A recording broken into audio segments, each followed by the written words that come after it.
صلیبی اس محاذ کو مضبوط اور پراثر بنا رہے ہیں۔ آپ فوری طور پر جاسوسی کرو، جنگ کی تیاری کرو۔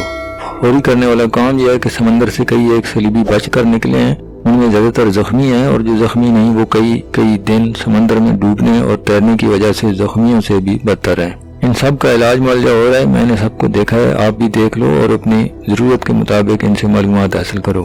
کل کچھ زخمی اور کچھ بھلی لڑکیاں میرے سامنے لائی گئی تھیں۔ 6 تو سمندر سے نکلی ہوئے قیدی ہیں، ان میں ایک پر مجھے شک ہے وہ سپاہی نہیں، کوئی عہدے والا آدمی ہے۔ سب سے پہلے اسے ملو۔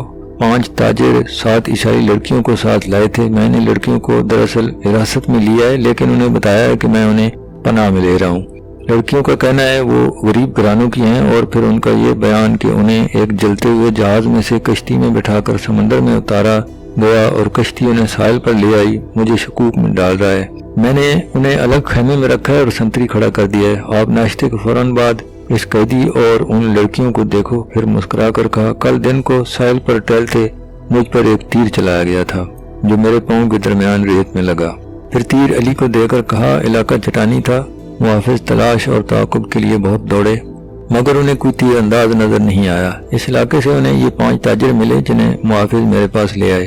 انہوں نے یہ 7 لڑکیاں بھی میرے حوالے کی اور چلے گئے۔ علی نے حیرت سے پوچھا، اور وہ چلے گئے؟ آپ نے انہیں جانے کی اجازت دے دی؟ سلطان نے کہا، محافظوں نے ان کے سامان کی تلاشی لی تھی، ان سے ایسی کوئی چیز برآمد نہیں ہوئی جس سے ان پر شک ہوتا۔ علی بن سفیان تیر کو غور سے دیکھتا رہا اور کہا، سلطان اور سراء و رساں کے زاویہ نگاہ میں فرق ہوتا ہے، میں سب سے پہلے ان تاجروں کو پکڑنے کی کوشش کروں گا۔ علی ایوبی کے خیمے سے باہر نکلا تو دربان نے بتایا، یہ کماندار اطلاع لایا ہے کہ کل 7 عیسائی لڑکیاں قید میں آئی تھیں، ان میں سے ایک لاپتہ ہے۔ کیا سلطان کو یہ اطلاع دینا ضروری ہے؟ یہ کوئی اہم واقعہ تو نہیں کہ سلطان کو پریشان کیا جائے۔ علی سوچ میں پڑ گیا۔ کماندار نے علی سے کہا، ایک عیسائی لڑکی کا لاپتہ ہو جانا تو اتنا اہم واقعہ نہیں، اہم بات یہ ہے کہ فخر المصری نام کا کماندار بھی رات سے لاپتہ ہے۔ رات کے سنتریوں نے بتایا، رات گشت کے دوران وہ لڑکیوں کے خیمے تک گیا تھا، وہاں سے زخمیوں کے خیموں کی طرف گیا، پھر کہیں نظر نہیں آیا۔ علی نے کہا، یہ اطلاع سلطان تک کبھی نہ جائے۔ رات کے اس وقت کے تمام سنتریوں کو اکٹھا کرو اور سلطان کے محافظ دستے کے کماندار سے کہا، کل سلطان کے ساتھ جو محافظ ساحل تک گئے تھے انہیں بلاؤ۔ وہ چاروں آ گئے تو علی نے کہا، جہاں تم نے تاجروں اور لڑکیوں کو دیکھا تھا فوراً وہاں پہنچو، اگر وہ ابھی تک وہیں ہیں تو انہیں حراست میں لے کر وہیں میرا انتظار کرو، ورنہ فوراً واپس آؤ۔ پھر علی لڑکیوں کے خیمے تک گیا۔ 6 لڑکیاں باہر بیٹھی تھیں، ان سے عربی زبان میں پوچھا، 7ویں لڑکی کہاں ہے؟ لڑکیوں نے ایک دوسری کے منہ کی طرف دیکھا اور سر ہلائے۔ علی نے کہا، تم سب ہماری زبان سمجھتی ہو؟ لڑکیاں اسے حیران سا ہو کے دیکھتی رہیں۔ علی کو ان کے چہروں اور ڈیل ڈول سے ہی شک ہو گیا تھا۔ وہ لڑکیوں کے پیچھے جا کھڑا ہوا اور عربی میں کہا، ان لڑکیوں کو ننگا کر دو اور 12 وحشی قسم کے سپاہی بلا لاؤ۔ تمام لڑکیاں بدک کر پیچھے کو مڑی۔ 2-3 نے بیک وقت عربی میں بولنا شروع کر دیا کہ لڑکیوں کے ساتھ آپ ایسا سلوک نہیں کر سکتے۔ ایک کہنے لگی، ہم آپ کے خلاف نہیں لڑیں۔ علی کی ہنسی نکل گئی۔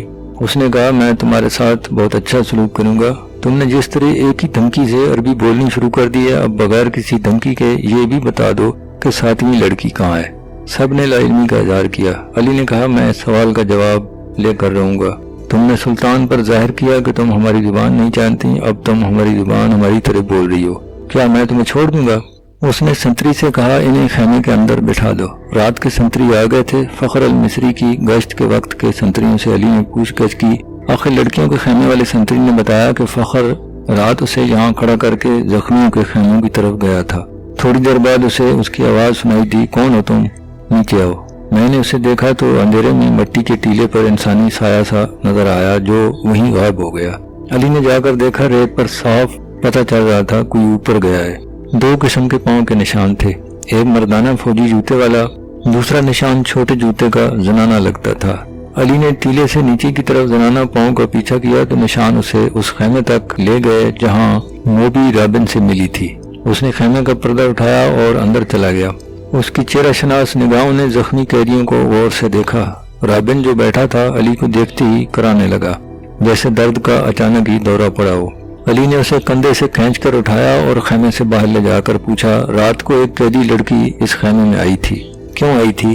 رابن ایسے حیرت سے دیکھنے لگا جیسے وہ کچھ سمجھا ہی نہ ہو۔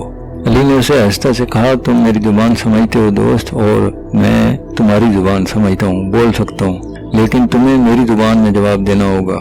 رابن اس کا منہ دیکھتا رہا۔ علی نے سنتری سے کہا اسے خیمے سے باہر ہی رکھو، اور علی خود خیمے کے اندر چلا گیا اور قیدیوں سے ان کی زبان میں پوچھا رات لڑکی اس خیمے میں کتنی دیر رہی تھی؟